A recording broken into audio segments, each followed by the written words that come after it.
अगला है हमारा महानदी। ठीक है, तो ये देखिए, इसमें देखते हैं मध्य पूर्व भारत की नदी है ये। ठीक, और ये अब इसका अफवाह क्षेत्र कहाँ का है? छत्तीसगढ़, उड़ीसा। ठीक, अब इसकी सहायक नदी देख लेते हैं। बाएं से कौन सी नदी मिलती है? शिवनाथ, हसदेव, मांड, ईब। दाएं से जोक, ओक, तेल। ठीक है, इसकी डेल्टा जो है ना, पारादीप उड़ीसा में पड़ता है, डेल्टा जहाँ बनाती है, और ये बंगाल की खाड़ी में गिर जाती है। ठीक, अब देखिए, इसको मैप में देख लेते हैं थोड़ा सा। देखिए, जब नदी के जिधर सागर में गिरने वाली होती है, ठीक, उधर की तरफ अपना मुंह कर लीजिए, और जो हाथ आपका बाएं आएगा वो बाएं वाली नदी हो जाएंगे, जो दाहिने आएगा वो दाएं वाली नदी हो जाएंगे, जो भी नदी हो। ठीक है, ये हम बताना भूल गए थे। ये देखिए, सियावा पहाड़ी से निकलती है। ठीक है, महानदी। अब इसके देखिए बाएं तरफ से कौन कौन से मिल रही है? शिवनाथ, ठीक, दूसरा हसदेव, हसदो, फिर तीसरा मांडा, फिर ईब। ठीक, अब देखिए, जहाँ ईब नदी मिलती है ना, यहीं पे हीरा कुंड परियोजना चलाया गया है। ठीक है, याद रखिएगा, मैप से यही सब चीज़ें क्लियर होती हैं। अब दाएं की नदी देख लेते हैं। ये आपकी दाएं की नदी हो गई जोक, फिर इसके बाद ओक, फिर तेल। ठीक, क्रम अगर गलत लिखा होगा तो क्रम को हम सही कर देंगे। अब ये देखिए, जब आगे बढ़ती है संबलपुर में आती, इसके बाद कटक के स्थान पे क्या करती है? अपना ज्वारमुख बनाती है। यहीं पे क्या है? कटक के नज़दीक पारादीप। ठीक, ये पूरा मैप आपका लगा रहेगा पीडीएफ में। कमेंट करिएगा, इस बार टेलीग्राम पे आप मैसेज कर देंगे तो आपको मिल जाएगा। अब देख लेते हैं माही नदी। कर्क रेखा को कितनी बार काटती है? 2 बार काटती है नदी। एक ऐसी नदी है भारत की जो कर्क रेखा को 2 बार काटती है। जब विश्व का भूगोल हम भूगोल पढ़ेंगे तो उसमें एक आएगा कि विश्वोत्त रेखा को 2 बार काटने वाली नदी। फिर उसमें आएगा ठीक है, विश्वत्त रेखा ही बस आता है। अब देख लेते हैं, ज़्यादा बातें करने का समय नहीं है, नहीं तो कुछ चीज़ें को डिटेल में बताने पे ही अच्छा रहता है। लेकिन हम ये बस रिवीजन क्लास बना रहे हैं, जैसे आपको कोई भी एग्जाम लगा हो आप तुरंत रिवीजन कर लीजिए, क्योंकि आता इतना ही सब है। अब ये देख लेते हैं अन्य नदियों को उद्गम। बाकी सब नदियाँ हम देख लिए आगे। अब देखिए, सिंधु कहाँ से निकलती है? मानसरोवर झील के निकट तिब्बत से अरब सागर में गिरती है। झेलम नदी बेरीनाग से निकलती है, कहाँ है? जम्मू कश्मीर में। चिनाब नदी पाकिस्तान मिल जाती है, किस स्थान पे? कमेंट करिएगा, बताएं। चिनाब बारालाचा दर्रा के निकट हिमाचल प्रदेश में। सतलज नदी पाकिस्तान में। रावी रोहतांग दर्रा के निकट हिमाचल प्रदेश में। चिनाब में पाकिस्तान में मिल जाती है। ब्यास नदी ब्यास कुंड के स्थान पर मिलती है, निकलती है सॉरी, और रोहतांग दर्रा से होकर आती है और सतलज भारत में मिल जाती है। सतलज नदी राकसताल झील से, सतलज नदी राकसताल से निकलती है, लेकिन किस तरह से प्रभावित होती है? कमेंट करिए। फिर सिंधु नदी में मिल जाती है, कहाँ मिलती है? सब आएगा। लूनी नदी अरावली नदी अरावली श्रेणी से निकलती है, अजमेर से। कच्छ के रण में ये जो है लुप्त हो जाती है। ठीक है, माही नदी मध्य प्रदेश से निकलती है, खंभात की खाड़ी में जाकर गिर जाती है। मीठी नदी जो बिहार करके झील है मुंबई में, वहाँ से ये पूछा गया क्वेश्चन, अरब सागर मिल जाती है। संकोश नदी उत्तरी भूटान में। ब्रह्मपुत्र नदी इसमें जाके मिल जाती है। दामोदर नदी छोटा नागपुर पठार से निकलती है, हुगली नदी की सहायक नदी है। अब देख लीजिए, सब देखिए, सिंधु नदी नदी उद्गम तो हम देख लिए हैं, अब उसको नहीं देखेंगे। भारत में कहाँ प्रवेश करती है? दमन चौक में। ठीक है, इसके बाद पाकिस्तान में जब प्रवेश करती है तो वहाँ कौन सा स्थान होता है? चिल्लासा। ये सब ट्रिक बना के याद करेंगे तब सब याद हो जाए। जैसे भारत में कोई प्रवेश करता है तो दमन चौक, ठीक, और पाकिस्तान प्रवेश करने पर कैसे लोग चिल्लाते हैं। अब मिलती कहाँ है? अरब सागर में, कराची के निकट। देखिए, 1960 में एक समझौता हुआ था 6 नदियों को लेके, जो हिमालय की नदियाँ हैं। उसमें क्या होगा कि सिंधु, झेलम, चिनाब, इन पर पाकिस्तान का अधिकार रहेगा। बाकी जो 3 नदियाँ हैं, सतलज, ब्यास, रावी, उसमें भारत का। अब इसकी सहायक नदी कौन कौन सी है? देखिए, बाएं से कौन को मिलती है? झेलम, चिनाब, रावी, ब्यास, सतलज। और दाएं से श्योक, काबुल, पंचनद। ठीक है, अब कुछ बातें हैं भारत में सिंधु को, भारत में जो है ये क्रम देख लीजिए, सिंधु, फिर उसके बाद देखिए झेलम, चेनाब, रावी, ब्यास, सतलज। आपको दिखा देते हैं, मैप सब लगा है। ये सिंधु हो गई ऊपर, फिर झेलम हो गई, फिर चिनाब हो गई, फिर रावी हो गई, फिर ब्यास हो गई, इसके नीचे ये सतलज आ रही है। अब कुछ चीज़ें देख लेते हैं। देखिए, सिंधु निकलती है ना तिब्बत के मानसरोवर झील से, यहीं पे दमन चौक में प्रवेश करती है।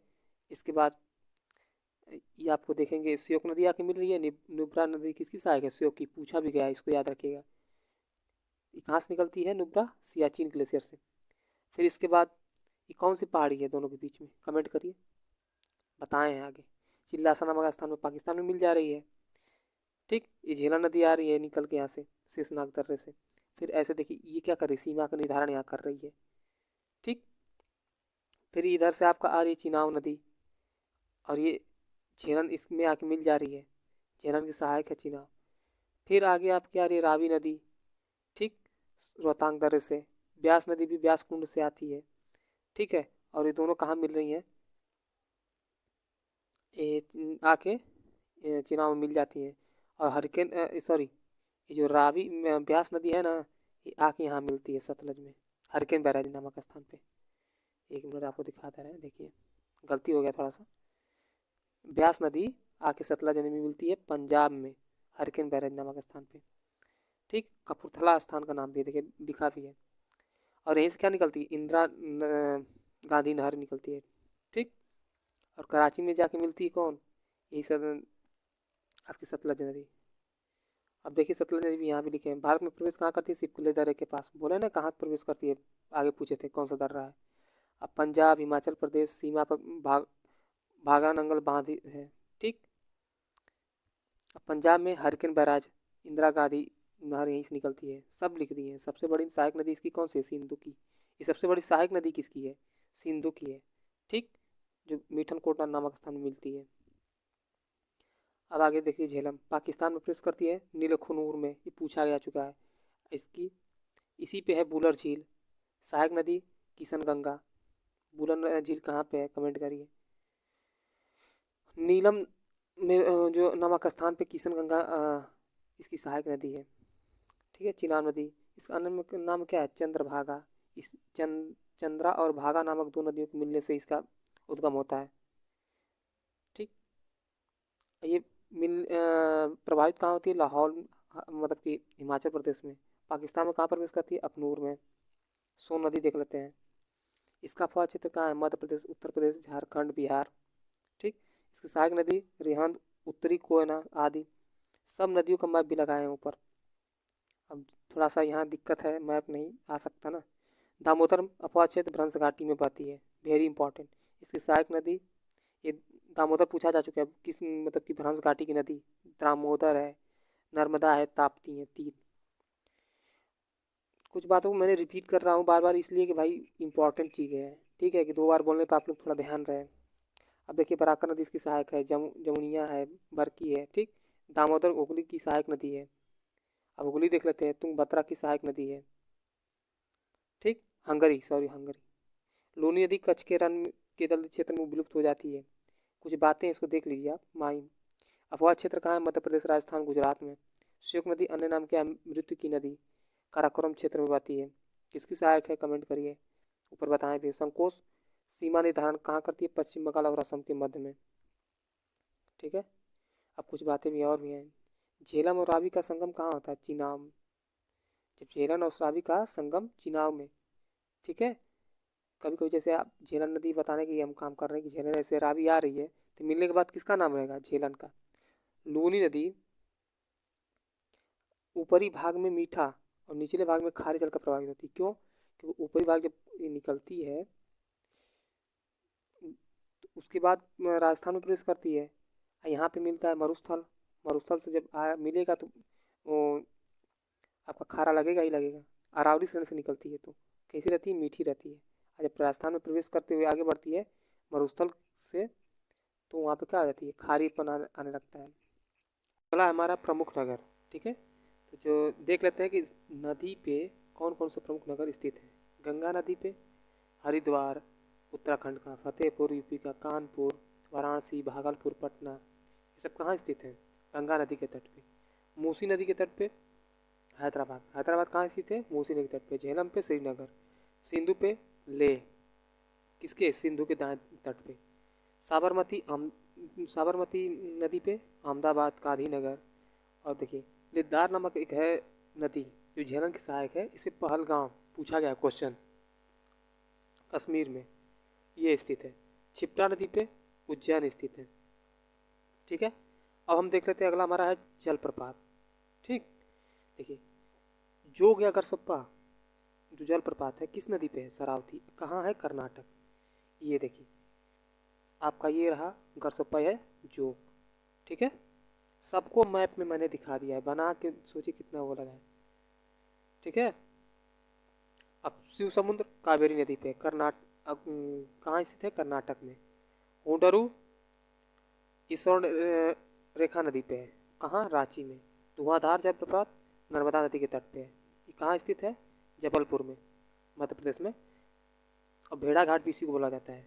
दुग्ध धारा कपिल धारा नर्मदा नदी के तट पे कहाँ है? मध्य प्रदेश में। चित्रकूट इंद्रावती नदी पे कहाँ है? छत्तीसगढ़ में। दूध सागर मांडवी नदी पे कहाँ है? गोवा और कर्नाटक सीमा पे।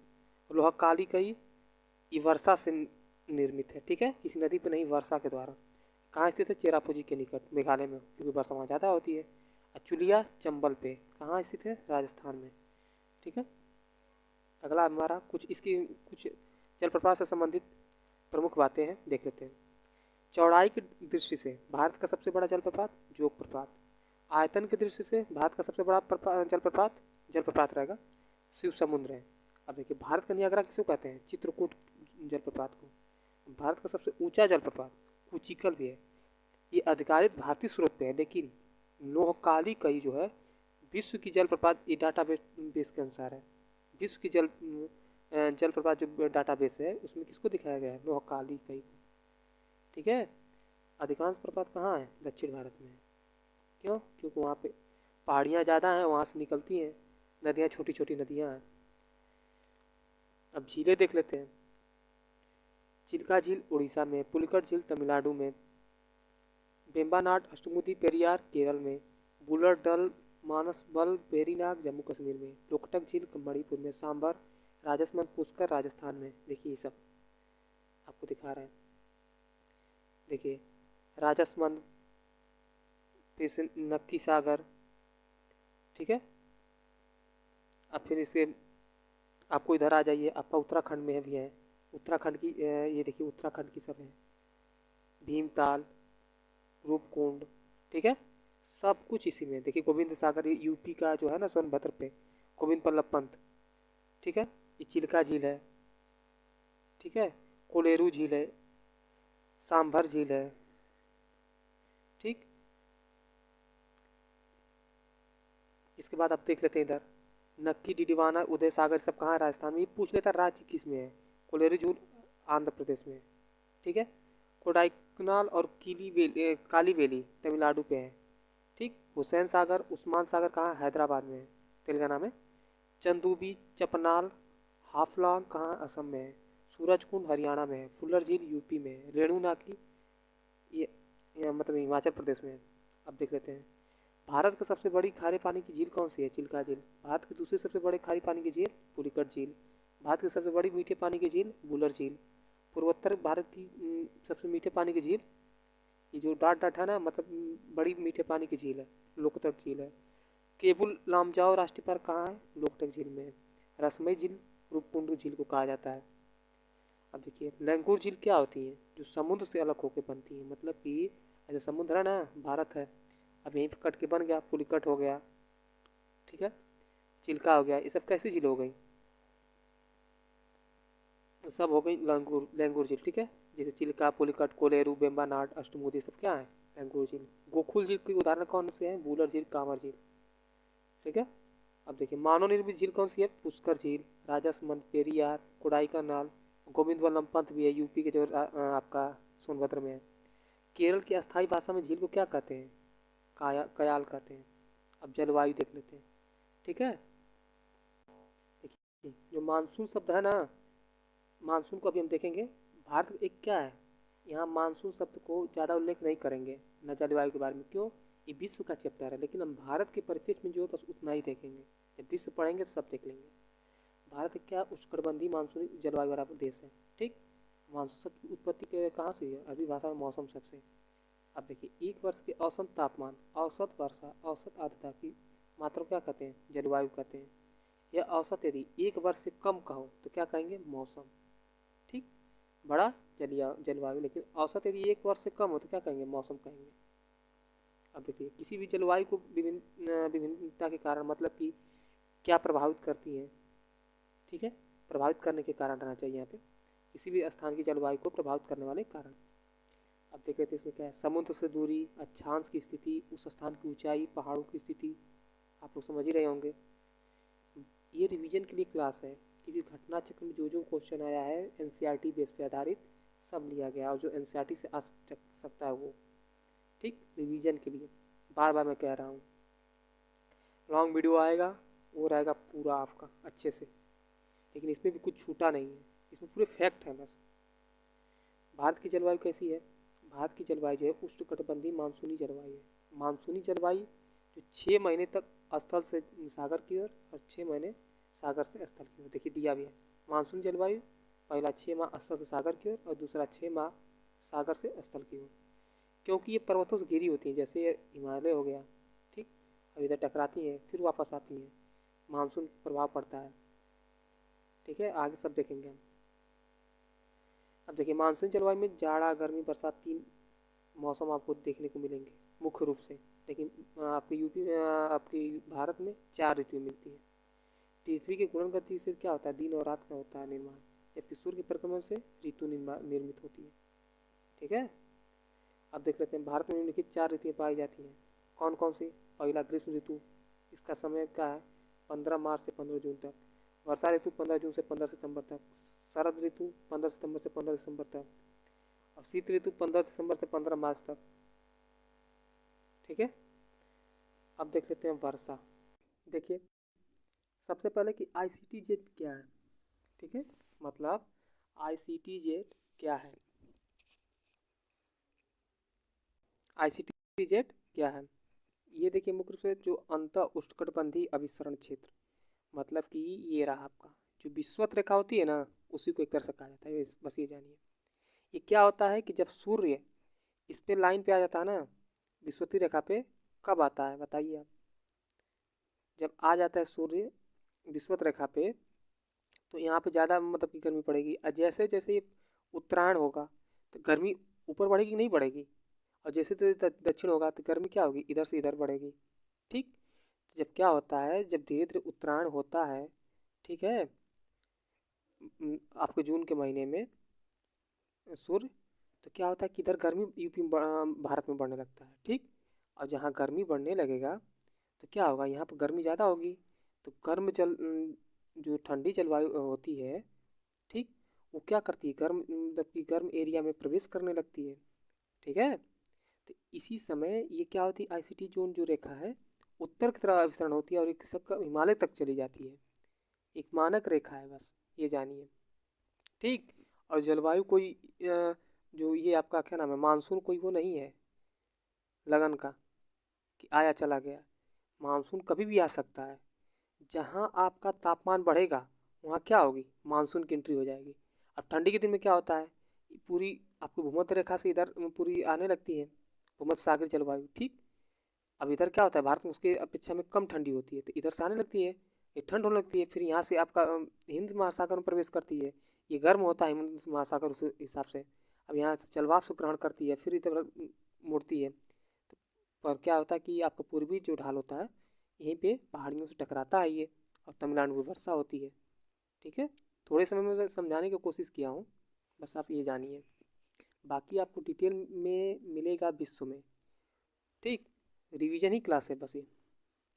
अब देख लीजिए, विषुवत रेखा के निकट निम्न दाब वाला क्षेत्र बोले ना, जहाँ पे ये क्या होता है, ज़्यादा तापमान सूर्य रहेगा तो क्या हो जाएगा? आईसीटी जेड, और ये खसकता रहता है ऊपर नीचे, सूर्य जैसे जैसे खसकता है। उत्तरी और दक्षिणी व्यापारिक पवनों का आकर मिलती है, ठीक। सूर्य की आभासी गति के साथ उत्तर दक्षिण में खिसकता रहता है। अब देख लेते हैं दक्षिणी पश्चिमी मानसून क्या है। जून के प्रथम माह में इसका आगमन होता है कहाँ? सर्वप्रथम केरल के राज्य में। डेट आपको याद रखना है कि कब किस डेट में आगमन होता है, वीडियो यहाँ लगा है नीचे, देखिए। देखिए, केरल के राज्य में सबसे पहले आगमन होता है। भारत का लगभग 75% वर्षा किससे होती है? इसी दक्षिणी पश्चिमी मानसून से होती है, ठीक है। अब देखिए, मानसून मानसूनी पवनों की शाखा 2 भागों में बढ़ जाती है। जैसे आप यहाँ से एंट्री, ये लौटती मानसून को दिखाया गया है, इतना याद रखिएगा।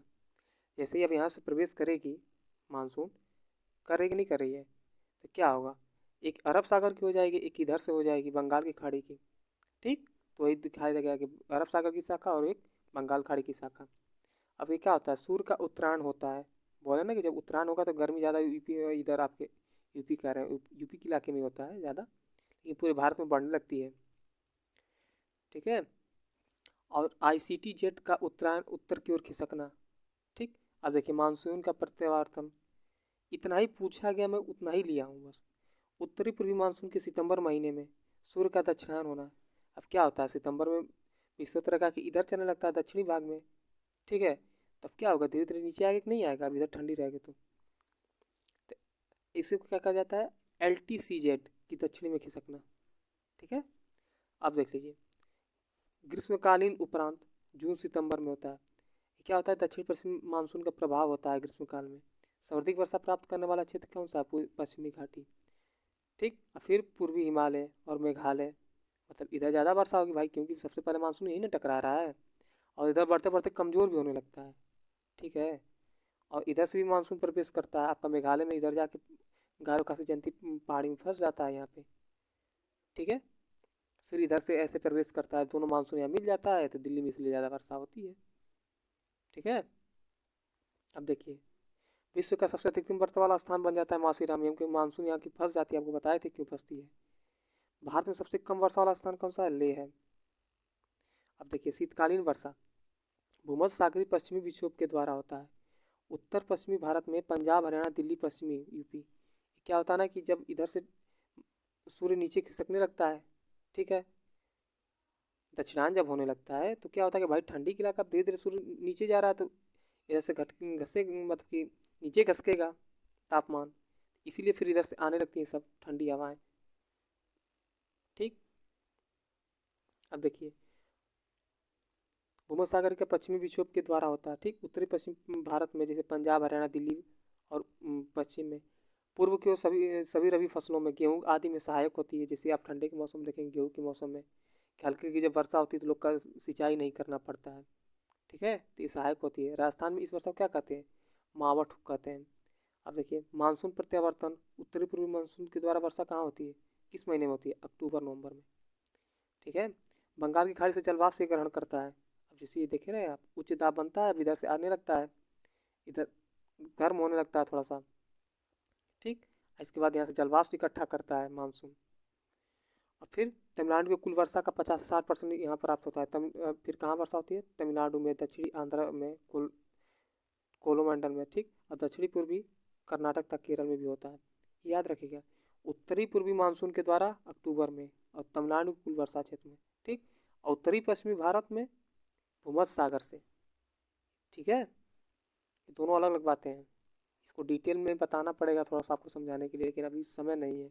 बस आप याद रखिए कि दोनों अलग अलग चीज़ें हैं। कभी कभी दोनों लोग ये दोनों बातें एक ही दिखाया जाता है किताबों में, उत्तरी पश्चिम सॉरी ये भूमध्य सागरी और उत्तरी पूर्वी मानसून दोनों को एक कहीं कहीं किताबों में दिखाया गया है, इसलिए बार बार मैं इसको रिपीट कर रहा हूँ। घटना चक्र में भी देखिएगा दोनों को अलग अलग क्वेश्चन पूछा गया है। ठीक है, अब देख लेते हैं आम्र वर्षा अप्रैल माह में होता है। ठीक है, ये कर्नाटक एवं केरल में मानसून जो होता है वर्षा फुहार के जैसे होता है। ठीक है, मानसूनी पूर्व मतलब कि पहले ही फुहारे की तरह होता है, और अब क्या करता है, आम की फसल के लाभदायक होता है। भारत में सर्वाधिक दैनिक तापमान कहाँ होता है, मरुस्थल। क्यों, क्योंकि मरुस्थल जो होता है ज़्यादा दिन में गर्म हो जाता है, और उतना ही तेजी रात में क्या होता है, ठंडा हो जाता है। भारत में अधिकतम लाभ देने वाली जल प्रबंध युक्ति कौन सी है, वर्षा के जल का संचय करना। ये क्वेश्चन पूछा गया है कि भारत में अधिकतम लाभ देने वाली जल प्रबंध युक्ति वर्षा का जल को संचय करना। अब देख लेते हैं कुछ प्राकृतिक आपदाएं, जैसे उदाहरण के लिए ज्वालामुखी विस्फोट, भूकंप, सूखा, बाढ़, चक्रवात, मृदा अपरदन। ठीक है, ये सब क्या है, प्राकृतिक आपदाएं हैं। अब देख लेते हैं भारत के भूकंपी क्षेत्र देख लेते हैं। ठीक, जोन 1 में कोई भी क्षेत्र नहीं रखा गया है। ठीक, जोन 2 में अल्प तीव्रती क्षेत्र हैं, जैसे प्रायद्वीपीय पठार का अधिकांश भाग है। जोन 3 में मध्य तीव्रती क्षेत्र है, जो लक्षद्वीप पश्चिमी घाट रहेगा यहाँ। ठीक है, घाट आदि में है। और जोन 4 में महातिब्बती क्षेत्र जैसे दिल्ली, गंगा के मैदान, शेष हिमालय, गुजरात की भाग, ठीक है, महाराष्ट्र के कोयना वाला क्षेत्र, सिक्किम।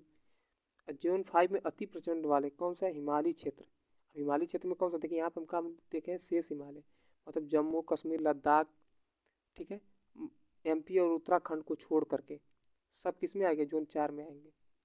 बिहार कुछ भाग, कच्छ का कुछ भाग, रस नहीं, कच्छ का कुछ भाग है। पूर्वोत्तर क्षेत्र है, अंडमान और निकोबार भी आते हैं किस में? जोन 5 में हाई लेवल पे आते हैं, जहाँ पर जो भूकंप ज़्यादा आने की संभावना है। अब सुनामी देख लेते हैं। शब्द की उत्पत्ति जापान से हुई है। अधिकांश उत्पत्ति के कारण क्या है? समुद्र में भूकंप, ठीक है, समुद्र में जो भूकंप उत्पन्न होता है उसको क्या कहते हैं? सुनामी। अन्य कारण जैसे भूस्खलन, ज्वालामुखी विस्फोट, ठीक है। अब देख लेते हैं सुनामी। जो सुनामी का सेंटर है कहाँ है आपका भारत का? हैदराबाद में है। अगला देख लेते हैं भूस्खलन। भूस्खलन क्या होता है? जैसे कि मिट्टी का कटना क्या है? भूस्खलन। कारण क्या है? सड़क, बांध, ये सब भूस्खलन के हैं, ठीक है। मतलब कि भूमि का कटना कोई किसी भी प्रक्रिया के द्वारा, मतलब कि आप पशु के चारण भी द्वारा भी होता है भूस्खलन। अब देखते हैं हिमालय क्षेत्र में क्या खनन आदि भूस्खलन की में वृद्धि होता है, ठीक है। जब खनन खनन करेंगे आप या बांध बनाएंगे या बांध रहेगा, जो जो गलतियां मैं सब सही कर दूंगा। थोड़ा सा ये वाला पीडीएफ थोड़ा देख नहीं पाया अच्छे से, क्योंकि थोड़ी तबीयत मेरी ख़राब हो गई थी इस समय, इसीलिए लंबा वीडियो, मतलब कि कुछ दिनों के बाद मैं वीडियो अपलोड कर रहा हूँ। अब देख लेते हैं चक्रवाती तूफान, ठीक है। ये जो चक्रवाती तूफान है ना, उत्तरी गोलार्ध में और दक्षिणी गोलार्ध में दोनों स्थानों पे आता है, ठीक है। आगे हम देखते हैं चक्रवाती तूफान को, ठीक है। ये देखिए, ये उत्तरी गोलार्ध में और दक्षिणी गोलार्ध में। उत्तरी गोलार्ध में कैसे चलता है? एंटी क्लॉक वाइज, ठीक है, मतलब इधर का चलता है, ठीक। और दक्षिण गोलार्ध में कैसे चलता है? क्लॉक वाइज, ठीक है। इसके पूरा एक घंटे का लेक्चर हो जाएगा, लेकिन अब बस इतना जानिए आप। उत्तरी गोलार्ध में एंटी क्लॉक, दक्षिणी गोलार्ध में क्लॉक वाइज। भारत में संबंधित क्षेत्र कौन सा है? अरब सागर में कम चक्रवात आते हैं, ठीक। और बंगाल की खाड़ी में अधिक चक्रवात आते हैं। क्यों? कि आप देखें, ये ठंडी के मौसम जब जलवाष्प इकट्ठा करके हिंद महासागर से तमिलनाडु के क्षेत्र में वर्षा भी करता है। किसके द्वारा? चक्रवाती वर्षा भी इसके योगदान है, ठीक है। अब बाढ़ देख लेते हैं। बाढ़ तो आपको पता ही होगा ना कि बाढ़ कैसे आता है। सबसे अधिक प्रभावित राज्य बिहार है पूरे भारत में।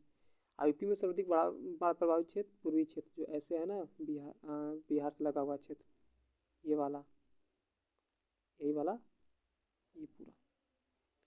भारतीय मौसम विभाग का मुख्यालय कहाँ है? नई दिल्ली में, ठीक है। अब देख लेते हैं मिट्टी। आईसीआर के अनुसार इसका मुख्यालय, कमेंट करिए, बाकी तो मैं बताऊंगा ही। देखिए आईसीआर ने क्या किया, रंग, उत्पत्ति, खनिज संयोजन के आधार पे 8 प्रकार की मिट्टी को बांटा, ठीक है। अब ये मिट्टी कौन कौन सी है देख लेते हैं। देखिए 8 प्रकार में है। पहले पर्वतीय मृदा, ठीक, ये लवणीय मृदा इधर पाई जाती है, जो शुष्क होती हैं, ठीक है। यही जो होती है मुख्य रूप से मरुस्थली भी होती हैं।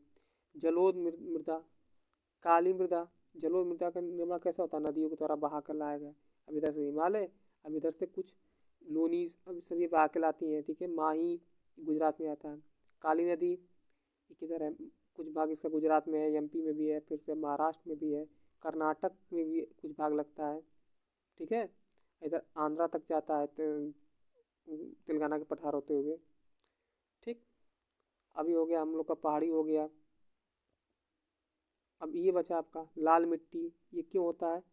यहाँ पे वर्षा नहीं होती है। अब देखिए इधर से बरसात थोड़ी बहुत होती है, तो इधर आपका जलोढ़ मिट्टी का निर्माण हो जाता है, ठीक, तमिलनाडु की तरफ। बाकी इधर वर्षा नहीं होती है ज़्यादा, तो वर्षा के कम कारण लॉ, मतलब लेटराइट मिट्टी, इसमें लॉ एक्स की मात्रा ज़्यादा होती है। ज़्यादा वर्षा होने के कारण मिट्टी बहने लगती है, ठीक।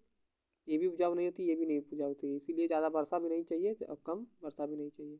बाकी एक तटीय मृदा भी होती है, जो तटों के किनारे किनारे होती है, ठीक है। अब गिनेंगे तो 8 हो जाएगा। आगे देखिए, अब चलो मिट्टी देख लेते हैं। एरिया देख लिया आप। देखिए नदियों द्वारा लाई गई मिट्टी भारत में सबसे उपजाऊ होती है क्योंकि मध्यम रूप से यहाँ वर्षा होती है। ठीक है, अब ये नहीं कि ज़्यादा इधर पूर्वी घाट की तरफ वर्षा हो रही है और लेटराइट की तरफ सब इसका खनिज पदार्थ बह जा रहा है। अब देखिए भारत के सर्वाधिक क्षेत्र में भी पाया जाता है 43.5% भाग में।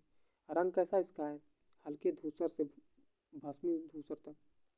इसमें 40% क्या होता है, बालू के कण पाए जाते हैं, 40% मृतिका पाया जाता है, 20% गाद पाया जाता है। ठीक है, अधिकता किसकी होती है, पोटास की, पूछा गया है क्वेश्चन, फास्फोरस की, ठीक है, चूना की।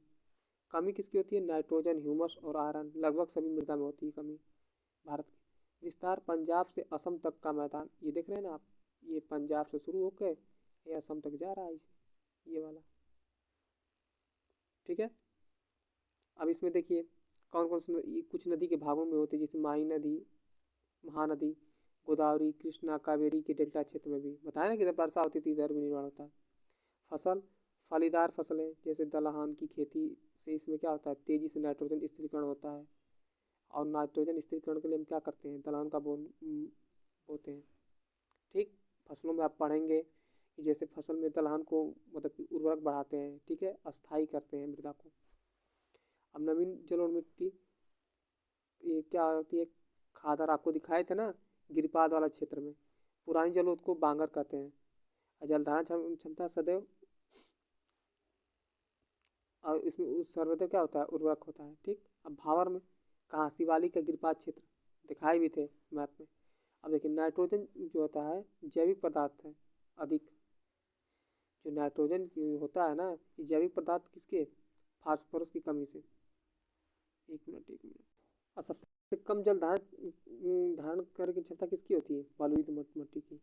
किसकी होती है, बलुई दोमट मिट्टी की सबसे कम जल धारण क्षमता करने की बलुई दोमट मिट्टी की होती है। ठीक है, अब अगला आप देख लेते हैं काली मिट्टी, इसका कितना क्षेत्रफल होता है, 16.6% भारत में पाया जाता है क्षेत्रफल। इसका अन्य नाम भी है रेंगरू, रेंगरू, कपास मिट्टी, ट्रॉपिकल ब्लैक अर्थ, ट्रॉपिकल चरनेजम। ठीक है, निर्माण के इसका कैसा होता है, बेसाल्ट लावा के अपक्षय एवं अपरदन के कारण बताए थे ही। दक्कन का पठार का एरिया है। विस्तार दक्कन देखिए आ भी गया। ट्रैप की ऊपरी भाग महाराष्ट्र, मध्य प्रदेश, गुजरात, आंध्र प्रदेश और कर्नाटक में। कर्नाटक का उत्तरी भाग रहेगा। ठीक है, और आंध्र प्रदेश का पश्चिमी भाग, गुजरात का दक्षिणी भाग। अब देखिए इसमें क्या प्रचुर मात्रा में पाया जाता है, लोहा, चूना, कैल्शियम, पोटास, एल्युमिनियम और मैग्नीशियम कार्बोनेट की क्या होती है, अधिकता हो जाती है। नाइट्रोजन, फास्फोरस और जैविक पदार्थ की कमी होती है। स्वतः जुताई वाली मिट्टी कहा जाता है, जैसे थोड़ी सी भी होती है ना बारिश एकदम पूरा चिपचिपा जैसे हो जाता है ये। ठीक है, इसलिए स्वतः जुताई। अब सूखने पर दरारें भी पड़ जाती हैं बड़ी बड़ी। स्वयं कृषि मिट्टी भी कहते हैं। तीव्र जल धारण करने की क्षमता होती है, सबसे कम किसकी, बलुई दोमट मिट्टी की जल धारण करने की क्षमता। और नोट, ये झारखंड में भी काली मिट्टी पाई जाती है। ठीक है, कौन सा पठार है वहाँ, कमेंट करिए। लेटराइट मिट्टी 3.7% भाग में पाई जाती है भारत में। ठीक है, चौथा स्थान रखता है। निर्माण तीव्र निच्छाले से के कारण, मतलब भारी वर्षा की वजह से। लौ एल्युमिनियम ऑक्साइड की अधिकता होती है इसमें। ठीक है, लाल रंग का कारण लौ अयस्क होता है। अधिक तापमान, अधिक वर्षा होती है। टैपियोका और काजू में अच्छी इसकी उपज होती है, मतलब इस मिट्टी में काजू की अच्छी खासी खेती की जा सकती है। अब इसमें तत्वों की कमी भी पाई जाती है। किस तत्वों की कमी भाई, नाइट्रोजन, फास्फोरस, ठीक है, पोटास, चूना, कार्बनिक विस्तार सही कर लीजिएगा इसको, पोटास है। अब इसका विस्तार कहाँ तक है, केरल, पूर्वी तमिल, ठीक है, उड़ीसा, छोटा नागपुर का पठार, मेघालय, पश्चिमी घाट, महाराष्ट्र में। ठीक है, अब देखिए फसल, बागानी फसल के लिए अनुकूल, जैसे चाय, कॉफ़ी, गन्ना, मसाला, रबड़, सिकोया, काजू की खेती सब पूछा गया है। इसकी खेती कहाँ की जाती है, इससे ज़्यादा मिट्टी के बारे में नहीं क्वेश्चन पूछा गया है, आप देख लीजिए उठा के। लाल मिट्टी 18.6% भाग पे तीसरा स्थान रखता है। थोड़ा सा हम उल्टा लिख दिए, पहले इसको लिखना चाहिए लाल मिट्टी को। रंग कैसा था, लाल, लौ अयस्क के कारण, फेरिक ऑक्साइड के कारण, कभी कभी लौ अयस्क देता है, कभी कभी फेरिक ऑक्साइड, इसी का रासायनिक नाम है। कम वर्षा के कारण उर्वरता कम होती है। फसल, चावल, दलहन, तंबाकू, मोटे अनाज और बाजरा। ठीक है, अब विस्तार इसका देख लेते कहाँ है, तमिलनाडु में है, कर्नाटक में है, दक्षिणी महाराष्ट्र में है, तेलंगाना में है, छत्तीसगढ़, उड़ीसा, छोटा नागपुर का पठार झारखंड में। ठीक, और आंध्र प्रदेश में पाया जाता है। पर्वतीय मिट्टी हिमालय क्षेत्र में 27 मीटर से लेकर 30 मीटर की ऊंचाई पर पाया जाता है। ये ह्यूमस का अभाव होता है। ठीक है, मरुस्थलीय मिट्टी देख लेते हैं। इसका विस्तार राजस्थान में, सौराष्ट्र में थोड़ा सा भाग होता है जो कच्छ का क्षेत्र है, और दक्षिणी पंजाब में भी एरिया थोड़ा सा लगता है। ठीक है, जैव पदार्थ और नाइट्रोजन की कमी पाई जाती है। अब देखिए करेवा मिट्टी किसे कहते हैं? ये जफरनाम केसर उत्पादन के लिए उपयोगी और कश्मीर में के हिमालय में पाया जाता है। ये करेवा मिट्टी पूछा गया क्वेश्चन। अब अगला कुछ बातें देखिए, नाइट्रोजन स्थिरीकरण वाली फसल कौन से हैं? देखिए अल्फा, अल्फा ड्राई बीन्स। ठीक है, ड्राई बीन्स होता है जो, और ग्राविट्रो बीन्स होती है, मटर होती है, सोयाबीन होती है, उड़द होती है, दलहनी फसल जितनी होती है सब क्या करती है? नाइट्रोजन स्थिरीकरण। अब पश्चिमी राजस्थान की मिट्टी में सर्वाधिक मात्रा में क्या पाया जाता है? कैल्शियम। ठीक है, क्यों? कमेंट करिए। अब देख लेते हैं मृदा परिच्छेदिका, मतलब कि मृदा का निर्माण का स्थल, स्तर, स्थल नहीं स्तर। देखिए वो स्तर किसको कहते हैं? जो सबसे ऊपरी भाग होता है। ठीक है, इसको क्या कहते हैं? सतही भाग। कार्बनिक पदार्थ और नवीन आसंकी अपघटित होते हैं, जो सबसे ज़्यादा ऊपर घटित होते हैं। ठीक है, ये संततर जो ऊपरी मृदा और निच्छादित परत होती है। ठीक है, काला रंग एवं अपघटित कार्बनिक पदार्थों का प्रचुर खनिज एवं जैविक पदार्थ का मिश्रण होता है। देखिए अधिकांश जड़ें का विस्तार होता है किसमें? इसी ए संतत में। ये देखिए यहाँ तक है।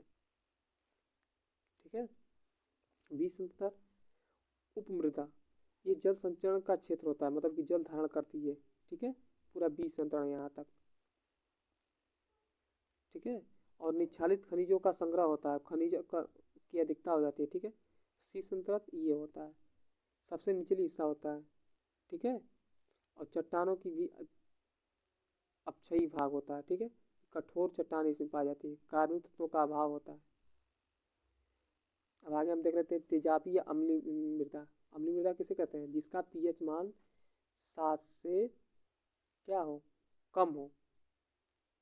ठीक है, अब संबंधित मृदा समूह देख लेते हैं। अब अम्लीय मृदा में कौन कौन से आएंगे? लेटराइट, लौहमय जो लाल होते हैं। ठीक है, एवं लाल मृदा के समूह होते हैं जो लौहमय मतलब लौह से अयुक्त होते हैं, जैसे लाल मृदा। लाल मृदा समूह की मृदाएं भी होती हैं। ठीक है, कृषि योग बनाने के लिए प्रयोग, ये पूछा गया है लौहमय मृदा किस कैसी है। ठीक है, ऐसा मत जाने गलत लिखा है। कृषि योग बनाने के लिए प्रयुक्त क्या होता है? इसमें चूना या कैल्शियम कार्बोनेट, इसी का नाम है। यह मृदा चाय बागानों के लिए उपयुक्त होती है। क्षारीय मृदा जिसका पीएच मान 7 से अधिक हो। विस्तार कहाँ? सूक्ष्म अर्ध सूक्ष्म एवं दलदली क्षेत्रों में, जैसे पंजाब में, दक्षिणी हरियाणा में, पश्चिमी राजस्थान आदि में। सर्वाधिक कहाँ पाई जाती है?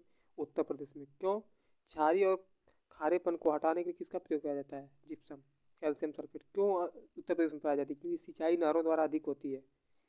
ठीक है, समान फसलों के लिए मिट्टी कैसी होनी चाहिए? 6 से 7 उसका पीएच मान होना चाहिए समान फसलों के लिए। हो ही गया। अब लवणीय मृदा के लिए निर्माण का कारण कौन सा है? सोडियम मैग्नीशियम की अधिकता। सर्वाधिक लवणीय मृदा गुजरात में। सर्वाधिक जल धारण क्षमता कहाँ है? चिकनी मिट्टी की है। ठीक है, अब देख लेते हैं मृदा अपरदन एवं सुधार। कैसे अपरदन को मुख्य कारक कौन सुधार कैसे कर सकते हैं? अपरदन के कारण क्या है? ठीक है, तो अपरदन के मुख्य कारण कौन से हैं? निर्वनीकरण, मतलब नया नया निर्माण करना, अत्यधिक पशुचारण, झूम कृषि, अवैज्ञानिक कृषि, अंधाधुंध खनन। ठीक है, अब सर्वाधिक प्रभावित क्षेत्र कौन सा है? उसकी तबीयत मेरी डिस्टर्ब है, इसलिए बोलने में दिक्कत हो रहा है, थोड़ा एडजस्ट कर लीजिएगा आप लोग। गला खराब इसलिए आवाज़ भी फंस रही है। आगे देखते हैं, प्रभावित क्षेत्र कौन सा है? चंबल यमुना नदियों का उत्खनन भूमि। ठीक है, पश्चिम हिमालय का गिरिपात।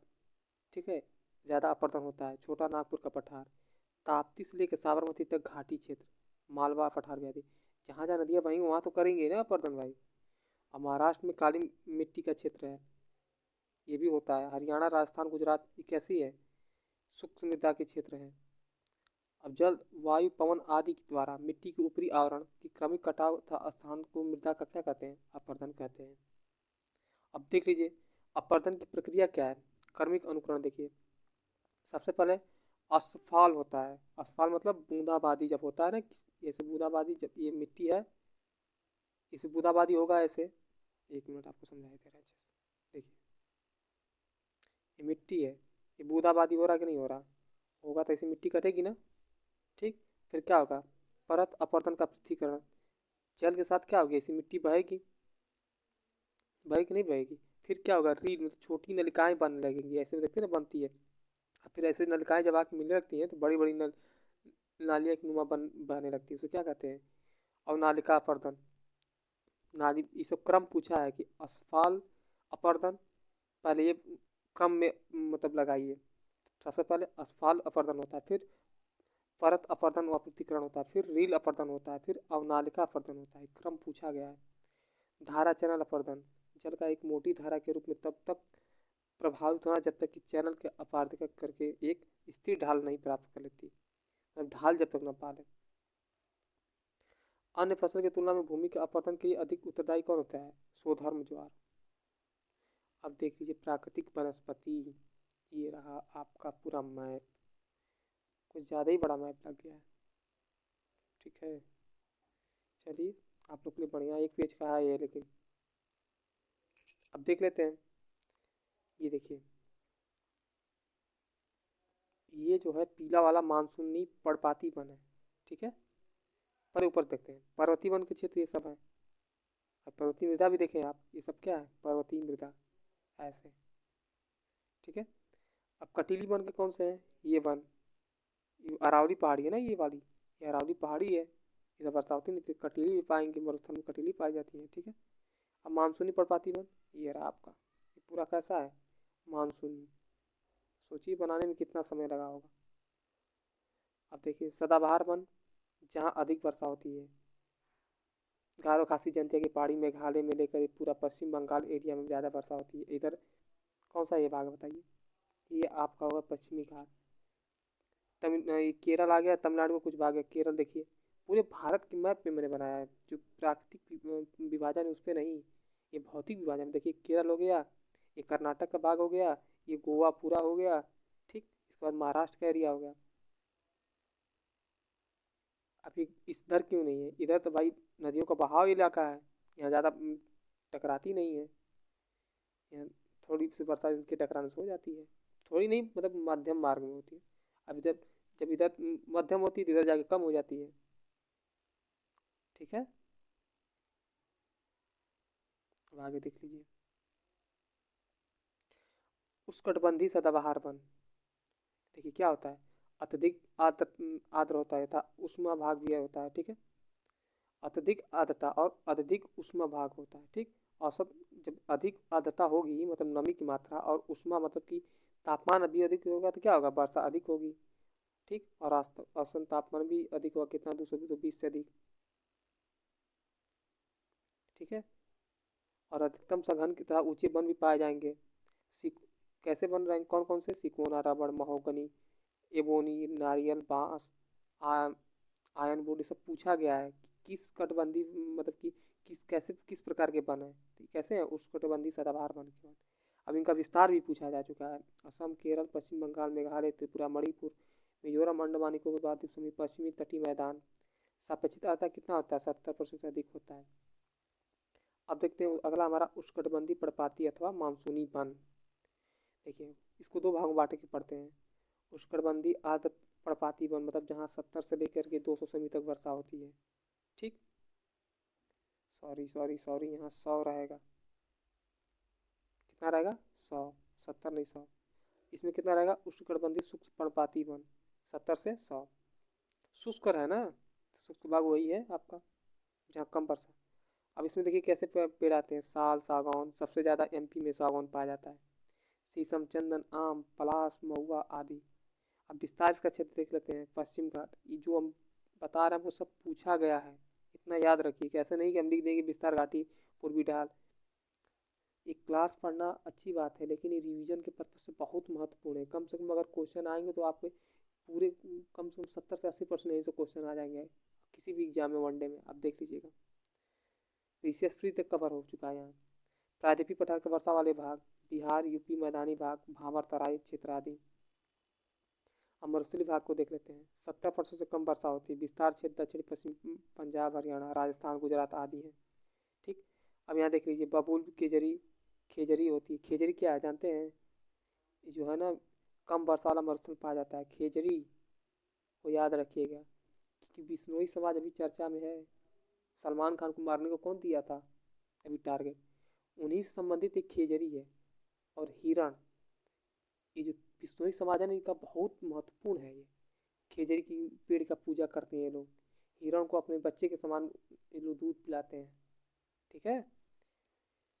नागफनी, खजूर आदि, इसलिए खेजड़ी को आप लोग याद रखिएगा, पूछा जाएगा। ज़्यादातर सीटेट की एग्जाम में ये सब पूछा जाता है। डेल्टाई वन, इनका अन्य नाम भी है मैक्रो दलदली अथवा ज्वारी वन। विस्तार डेल्टा क्षेत्र में। सुंदरी वन। ठीक है, किसको? डेल्टाई वन को सुंदरी वन भी कहते हैं। अब देखते हैं पर्वतीय वन। देखिए 1000 से लेकर के 2000 सेमी ऊंचाई तक शीतोष्ण उच्च एवं घन में वन पाए जाते हैं। कौन कौन से? ओक, चेस्टन। ठीक है। 2000 से लेकर 3000 तक आदर्श शीतोष्ण पाया जाता है। इसमें कौन कौन सा? घुमावदार ओक, चीड़, सिल्वर, फर्न, सकून। 2800 लेकर 4000 मीटर तक। ठीक, इसमें कैसे वन पाया जाता है? Alpine one. सिल्वर, फर्न, चीड़, फज, रोड्रम, देवदार। ठीक है। अब देख लीजिए देवदार और पश्चिमी हिमालय में 1500 से लेकर 2500 ऊंचाई तक पाए जाते हैं, सर्वाधिक ऊंचाई पे समुद्र तल से। कौन से? देवदार। अब कुछ बातें भी देख लीजिए। भोजपत्र वृक्ष कहाँ पाया जाता है? ज़्यादातर हिमालय में पाया जाता है। ब्यूटिया मोनोस्पर्म क्वेश्चन पूछा गया है। ये जो प्लास का नाम है, इसको क्या कहते हैं? जंगल की आग कहते हैं। इनमें रगड़ के कारण जंगलों में आग लग जाता है। खेजड़ी आ गया ना।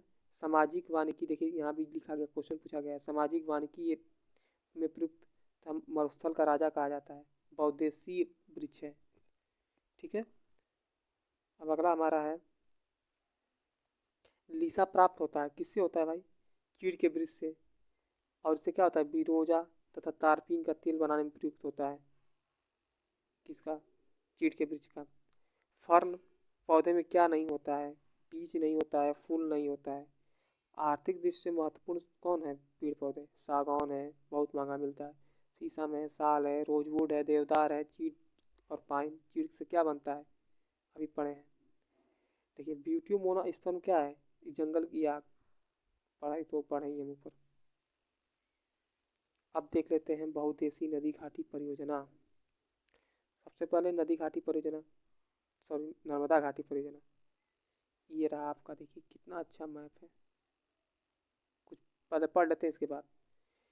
इसमें कौन सी सबसे पहले देखेंगे? सरदार सरोवर परियोजना। ठीक है। किस पे है? नर्मदा नदी पे है। और कहाँ है? नौगांव गुजरात में। लाभ, इसमें लाभान्वित राज्य कौन कौन से? मध्य प्रदेश सर्वाधिक लाभान्वित होगा, गुजरात होगा, राजस्थान होगा, महाराष्ट्र होगा। इसी के विरोध में कौन सा चला? नर्मदा बचाओ अभियान। किसके द्वारा? मेघा पाटकर के द्वारा। क्वेश्चन पूछा जाता है। कब चला गया था? 1989 में। इंदिरा सागर परियोजना कहाँ है? नर्मदा नदी पे। कहाँ है? खंडवा मध्य प्रदेश में। नर्मदा की अन्य परियोजना कौन सी है? ओंकारेश्वर, बरगी। अब देख लीजिए थोड़ा सा मैप, कितना बढ़िया मैप है। देखिए सोचिए कितना मेहनत लगा होगा। ये क्लास बनाने में आप विश्वास नहीं करेंगे, 15 से 20 दिन लग चुका है। देखने में 3 से 4 घंटे में ख़त्म होगा। 20 दिन का मेहनत है। और लाइक सब्सक्राइब से हमको मतलब नहीं, बस आप पढ़ लीजिए, सीधी सी बात। कभी मैंने क्लास में नहीं बोला है। ये कहाँ से निकलती है? अमरकंटक पहाड़ी से। ठीक है। देखिए इसे जबलपुर में निकलती है। संगमरमर की पहाड़ी भी कहा जाता है जबलपुर में इसको। फिर ये देखिए वर्गी बांध है यहीं पे। जल क्या है? जबलपुर के निकट वर्गी ग्राम में नर्मदा का पहला बांध है ये। नर्मदा घाटी पे पहला बांध यही बना था। सिंचाई की क्षमता 4.3 लाख हेक्टेयर है। बिजली 100 मेगावाट यहाँ से उत्पन्न होती है। पर्यटक क्षेत्र भी है भेड़ाघाट। अब ये तवा बांध है। ठीक है। फिर आगे आप आएंगे तो कौन सा बनेगा? ये खंडवा जिले में पुनासा के पास है। देश का सबसे ज़्यादा जल संग्रहण क्षमता है खंडवा का। बिजली 1000 मेगावाट बनाई जाती है। सोचिए यहाँ पे 100 मेगावाट या 1000 मेगावाट, कितना बड़ा होगा। ओमकारेश्वर परियोजना इसी के आगे बढ़ेंगे तो ये खंडवा जिले के माधोपुर गांव में है। सिंचाई की क्षमता, ये क्या है ना कि भ्रंश घाटी में होकर बहती है। ठीक है। और कभी कभी ज़्यादा ढलान हो जाता है। ठीक। अब आगे देख लेते हैं इसमें सिंचाई की क्षमता कितनी है इसकी। सिंचाई मतलब सिंचाई करने की क्षमता 107 लाख हेक्टेयर की लक्ष्य इसका रखा गया है। बिजली उत्पादन 520 मेगावाट।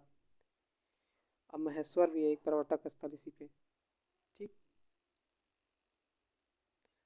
सोचिए कितना अच्छा अच्छा मैप लगा है आपके लिए। अब हम अगला देख लेते हैं, भाखड़ा परियोजना। ठीक है, अब यहाँ देखिए सभी मैंने जितने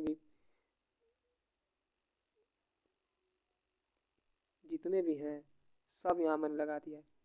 एक तरफ से देख लेते हैं। पोंग कहाँ है बताइए? हिमाचल प्रदेश में। थीन बांध कहाँ है? पंजाब में। टिहरी बांध उत्तराखंड में। भाखड़ा बांध ये भी हिमाचल प्रदेश पंजाब में बॉर्डर पे है। बनसागर देखिए आपका कौन सा है? एमपी में है। रिहांद ये जो है सोनभद्र में पड़ता है लेकिन मध्य प्रदेश का भी कुछ भाग आ जाता है। तिलैया कहाँ है आपको बताइए? झारखंड में है। मैथान यहीं बगल में है, दामोदर नदी पे। हीराकुंड ये कहाँ है? महानदी पे है। जब आप मैप देखेंगे तो अपने आप याद हो जाएगा, टेंशन मत लीजिएगा। हमको भी मैप से ही याद है। महानदी पे ही कौन सा है? अपर इंद्रावती भी है। ठीक, अब देखिए श्री राम सागर कहाँ है? आपका तेलंगाना में है। अलमाटी कृष्णा नदी पे है। कहाँ है? आपका ये पड़ा, ठीक, कर्नाटक में। तुंगभद्रा नदी पे है। ये कभी नहीं उतनी मत में। मैटूर बांध, ठीक है, याद रखिएगा कहाँ है? तमिलनाडु में है। किस नदी पे है? मैटूर बांध आपका जो है पड़ेगी कावेरी नदी पे। पेरियार नदी पे, ठीक, इंदुकूट नदी पे। कृष्णराज सागर कहाँ है? आपका है कर्नाटक में, लेकिन किस नदी पे? कृष्णा नदी पे। भद्रा भी है, भद्रा नदी पे। कोयना, खंडवाला, मूला, उकाई, सरदार सरोवर, गांधी सागर ये सब कहाँ है? गांधी सागर किस पे है बताइए? अभी बताएं। गांधी सागर जो है आपका पड़ेगा चंबल नदी पे। नहीं नहीं नहीं सॉरी, नर्मदा नदी पे। सरदार सरोवर भी है, इंदिरा सागर भी है। ठीक, अब देखिए राणा प्रताप सागर कहाँ पड़ेगा? जो राणा प्रताप सागर है, एक मिनट, राणा प्रताप और गांधी सागर ये चंबल पे है। सॉरी, गलती हमको लग रहा था। किस पे है? चंबल पे है।